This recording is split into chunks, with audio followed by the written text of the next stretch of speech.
Hola a todos y bienvenidos a Diario Runner. Yo soy Pedro Moya, creador de palabraderunner.com, y en este podcast hablamos sobre correr, material, tecnología, aplicaciones, cacharros, zapatillas, experiencias y mucho más.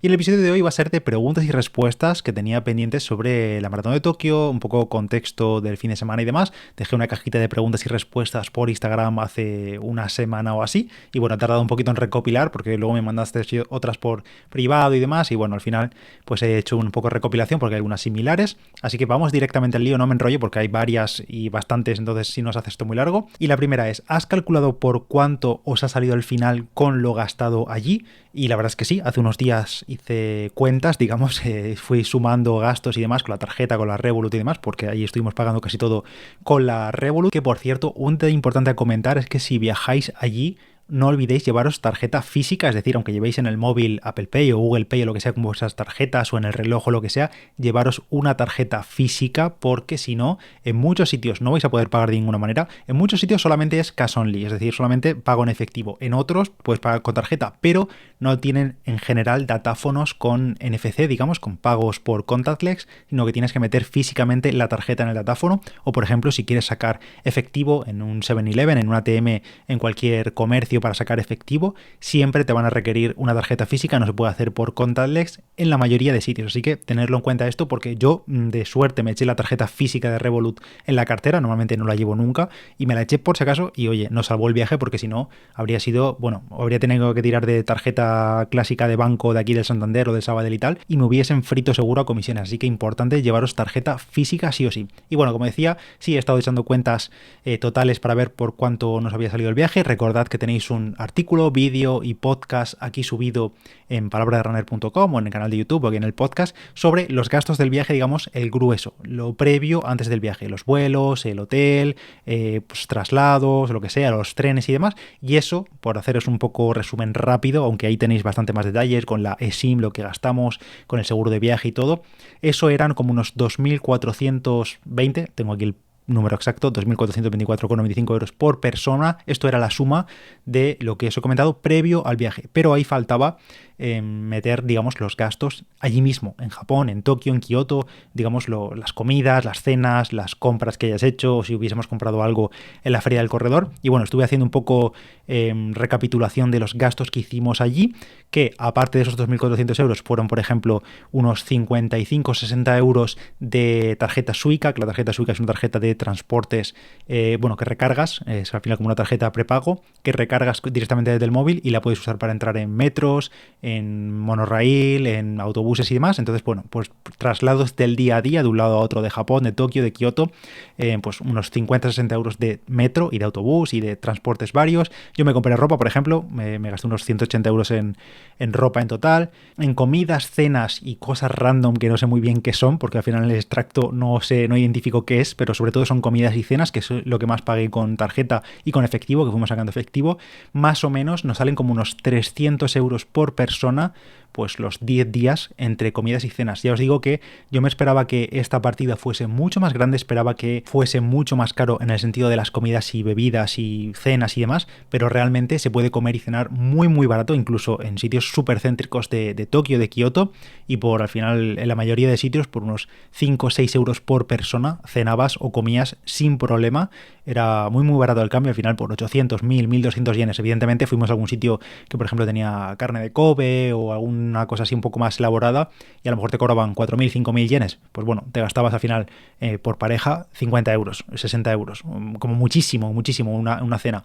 Pero en general, entre todos los días nos gastamos como unos 300 euros por persona en comida y cenar. Así que, bueno, pues esa partida yo me la esperaba mucho mayor, pero ya te digo, al final por unos 20 euros al día o 15, 20 euros al día podías comer y cenar sin problema, sin racanear, ya te digo, sin pasar hambre, porque al final íbamos por un sitio, veíamos una cosa, un dulce que llamaba la atención y queríamos probar y lo pillábamos, vamos, no era problema. Luego también he sumado cosas random, tipo pues alguna taza que compré de recuerdo, regalos random.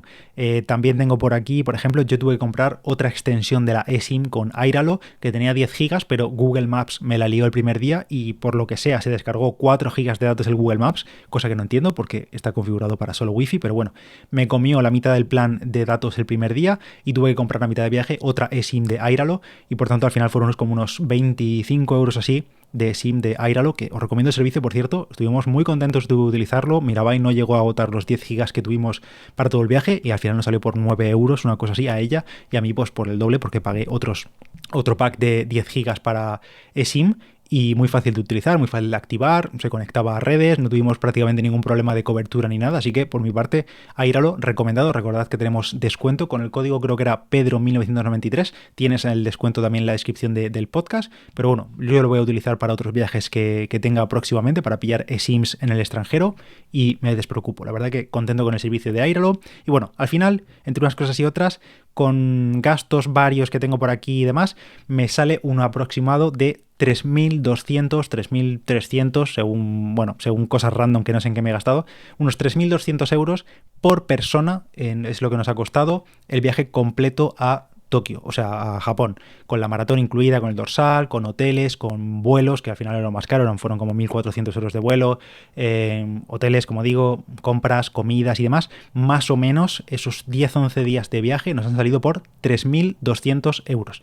Euro arriba, euro abajo, yo estimo un error de más o menos 100 euros, porque al final hay cosas que no sabes en qué te gastas, si son en efectivo y demás, y no guardo recibos, así que bueno, esa es la cantidad, más o menos es lo que me queda, unos 3.200, 3.300 por persona, cosa que es caro, evidentemente, es un viaje caro, pero al final son días por Japón.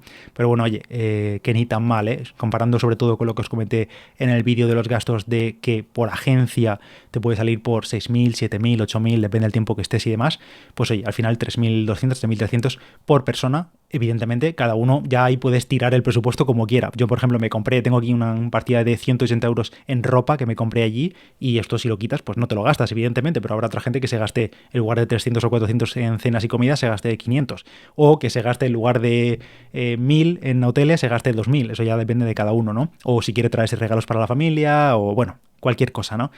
Aquí me falta por meter, por cierto, el pack de las fotos de la maratón, que no sé si lo voy a pillar, porque es ultra caro. O sea, creo que son las fotos más caras de la historia que yo voy a ver.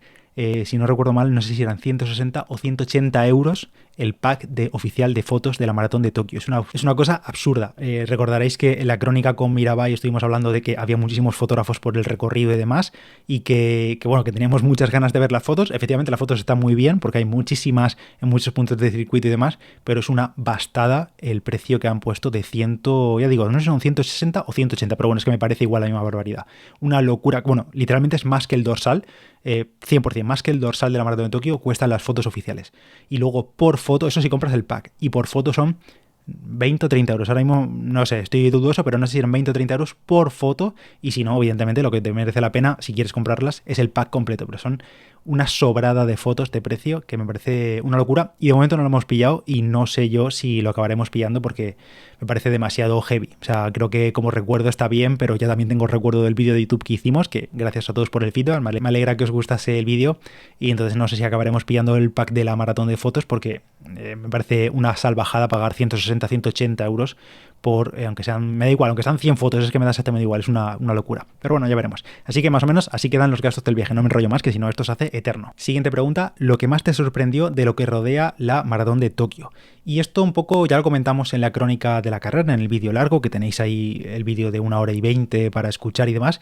Que por cierto, en ese vídeo, en ese podcast, disculpad el audio, es un poco malo, lo habréis reconocido, pero teníamos, en el vídeo se puede ver incluso, teníamos los micrófonos inalámbricos puestos, pero por alguna razón no funcionaron, y luego al cabo de unos días vi que efectivamente se había roto el receptor de los micrófonos DJI que utilizo, y estoy ahí en proceso de cambiarlo, y no me di cuenta, se veía que se movía la rayita de los niveles del audio, pero resulta que no pilló el audio de los micrófonos. Entonces bueno, hice lo que pude para solucionarlo un poco en edición, pero al final es un audio malo, pero bueno, oye, se queda la crónica grabada y no había posibilidad de volverla a grabar, así que nada, no pasa nada.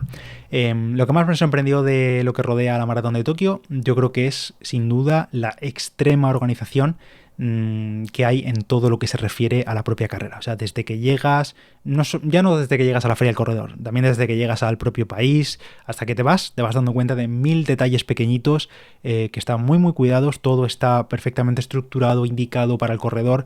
De verdad que creo que la organización, digamos, todo lo que rodea la carrera en cuanto a organización es lo más destacable de la maratón de Tokio, y como dije en aquel episodio, soy consciente de que me quedan muchas carreras por visitar o por hacer en el mundo mundo, no las voy a hacer todas, pero quiero decir que tengo un contexto y sé que hay otras carreras quizá mejores, quizá peores, no lo sé, pero en el caso de la maratón de Tokio concretamente, se me ocurren la verdad que pocas cosas para que la maratón de Tokio no sea un 10 de 10 en cuanto a organización, en cuanto a cuidado del corredor y demás. De verdad que está muy bien todo lo que rodea la maratón y es una muy buena carrera. Creo que lo único a mejorar sería el tema de la salida que no es escalonada, que todo el mundo sale de golpe.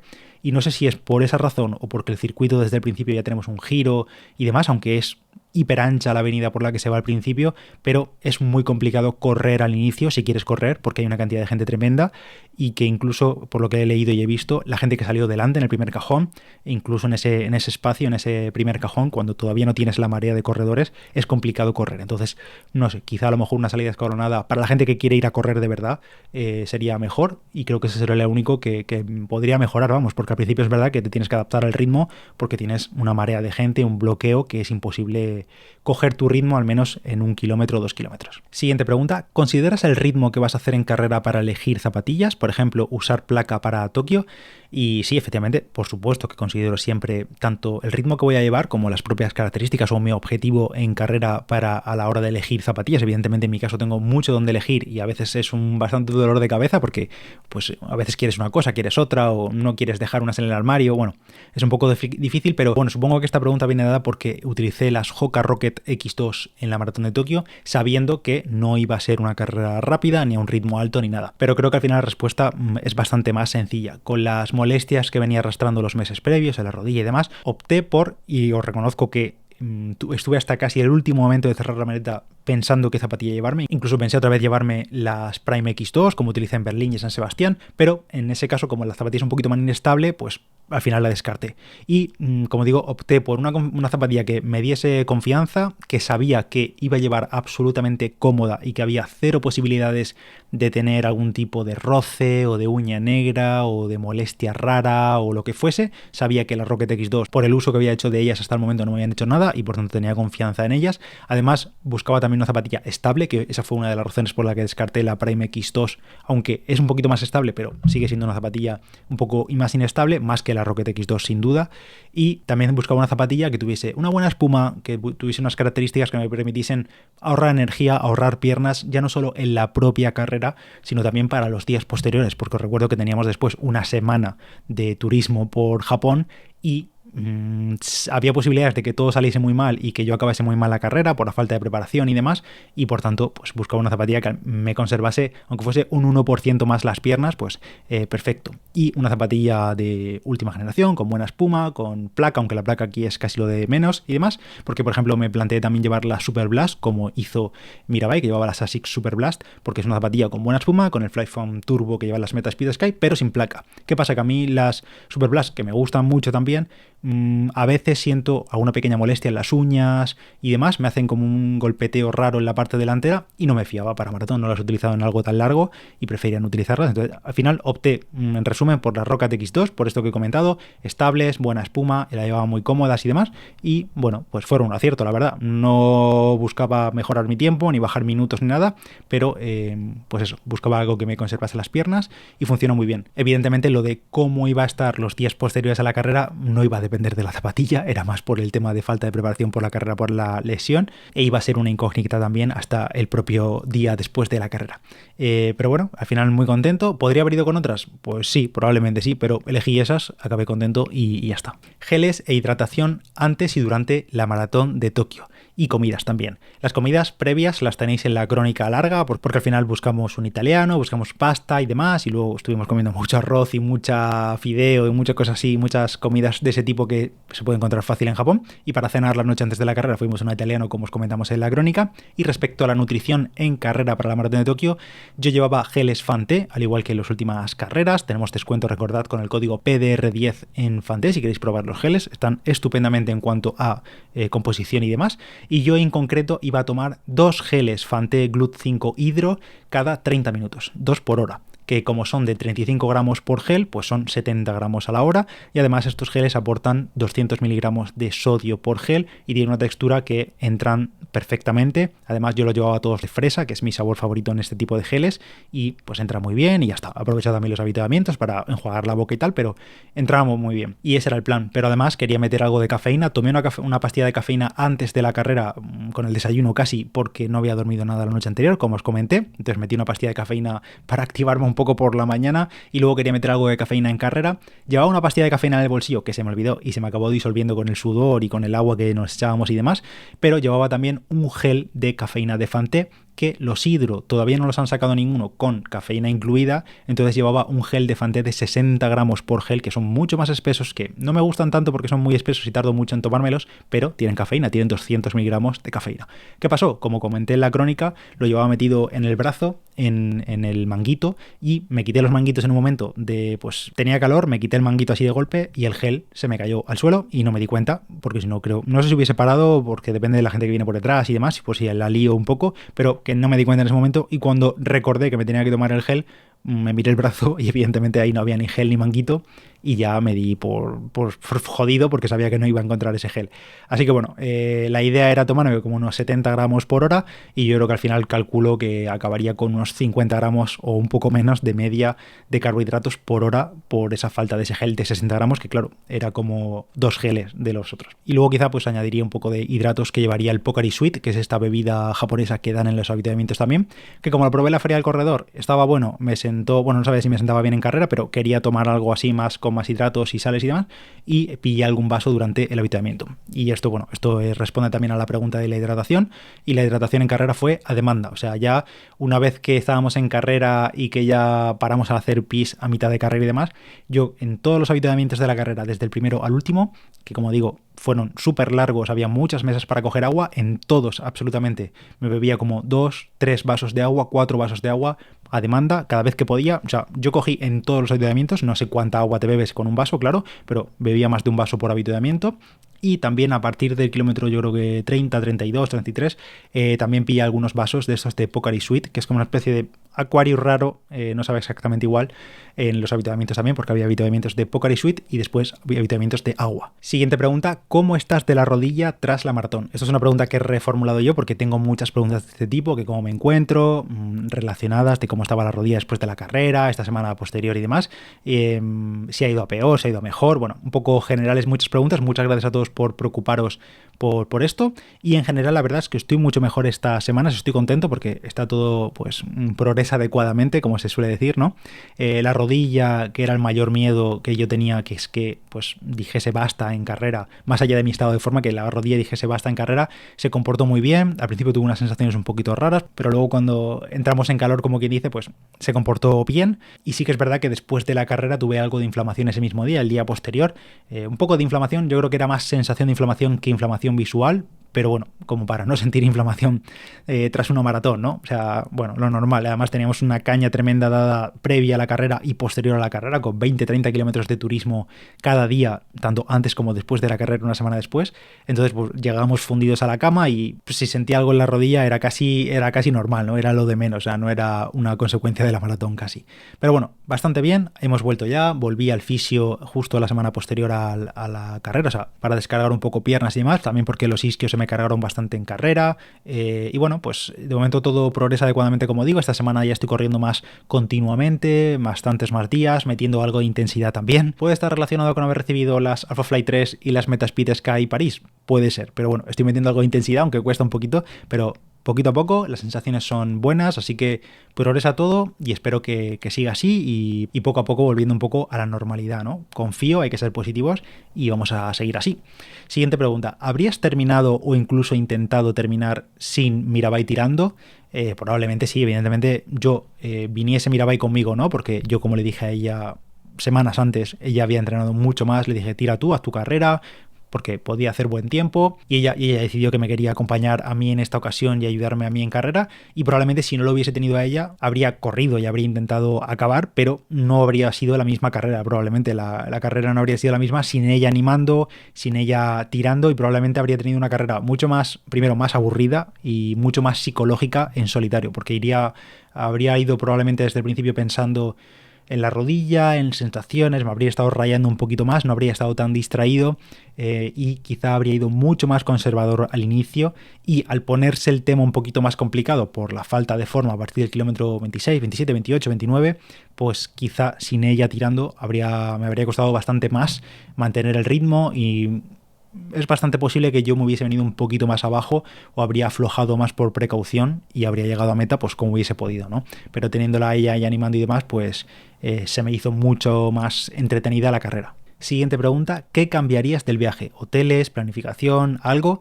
Pues esto la verdad que es una pregunta un poco difícil, he estado pensando un poco porque creo que realmente nos salió todo muy bien respecto a lo que es el viaje en sí mismo. Acabamos, creo, ambos con muy buen sabor de boca en lo que es el viaje en sí mismo, el plan de los 10-11 días por Japón.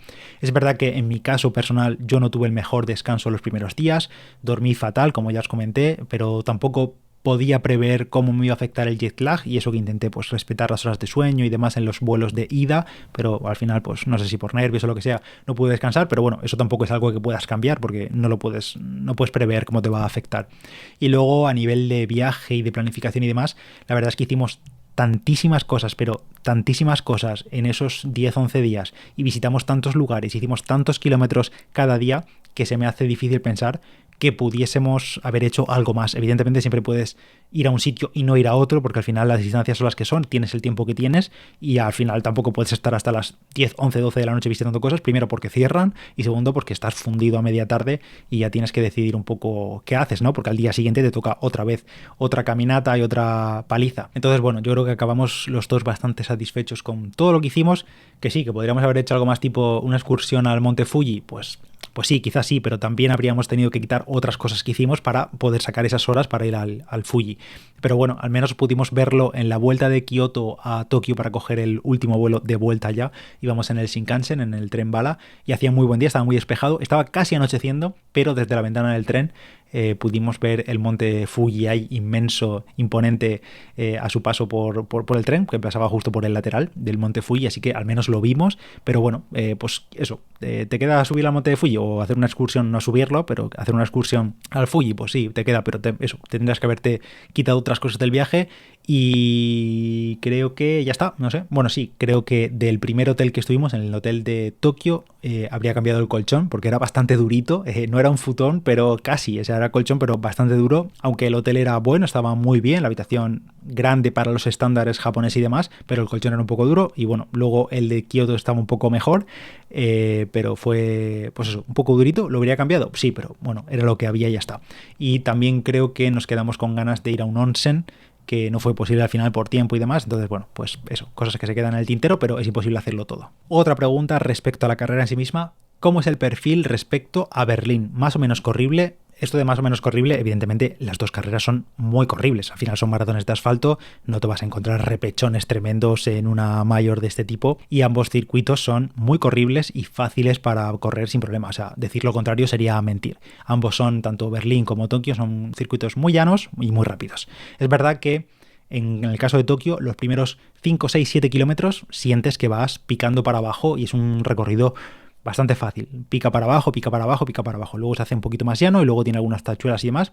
Pero en contra, esto no lo tienes en Berlín, pero en contra en Tokio lo que tienes es ese tapón, digamos, que ya he comentado, desde la salida. Los primeros kilómetros hace difícil correr por la cantidad de gente y porque, bueno, pues sale todo el mundo de golpe. Las avenidas son muy anchas, pero se hace difícil correr cómodo, digamos, los primeros kilómetros. Cosa que, por ejemplo, en Berlín no pasa. En Berlín, desde el metro 1 casi, aparte de que las salidas son más escalonadas, desde el metro 1 puedes tener tu espacio para correr muy libremente. Y luego es verdad que Tokio tiene durante el recorrido bastantes constante sube y baja, como mini ondulaciones, porque hay como pasos a nivel o algo así. Suele coincidir con pasos de tren por encima, no supongo que por abajo también pasará el metro, no sé, pero hay bastantes como, no son muchos metros de desnivel, porque apenas son unos metros que subes, pero cuando vas tostado a partir del kilómetro 30 o así, pues esas subiditas se notan un poco más y luego evidentemente lo vuelves a bajar. Y luego también a nivel de circuito, en la maratón de Tokio, como comentamos, tiene bastantes idas y vueltas por el mismo carril o por la misma avenida, que son hiper largas, son gigantes, son kilómetros de ida y vuelta,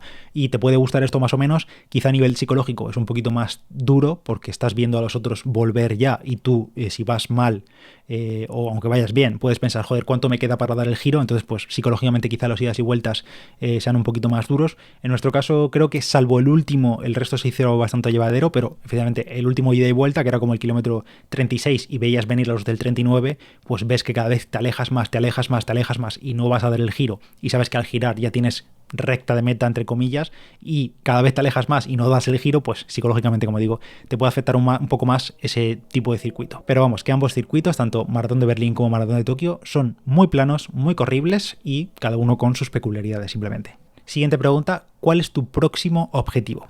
Pues la verdad es que abril viene bastante cargado tanto de trabajo, de viajes y de carreras, que bueno, trabajo, carreras y viajes al final van un poco bastante de la mano. Hay varias carreras durante todo el mes de abril, aunque es verdad que ninguna de ellas la tengo como un objetivo de temporada ni nada así, simplemente van a ser la mayoría, por no decir todas, a correr, disfrutar y acabar y ya está. A principios de abril, el primer fin de semana creo que cae, 6-7 de abril o así, estaré en la Maratón de París con ASICS, probablemente iré, viaje de prensa también, porque se presentan oficialmente, aunque ya se han presentado y las conocéis todos y demás, y me llegaron hace unos días, las ASICS Metaspeed Sky París, la Sky y la Edge, y probablemente aprovecharé la carrera para correr unos kilómetros con ella. Mi idea a priori con la Maratón de París es hacerla como una tirada larga. Todavía tengo que mirar un poquito cómo es el circuito, a ver si tengo alguna escapatoria en algún punto para pues cortar la tirada, irme para el hotel y ducharme y demás.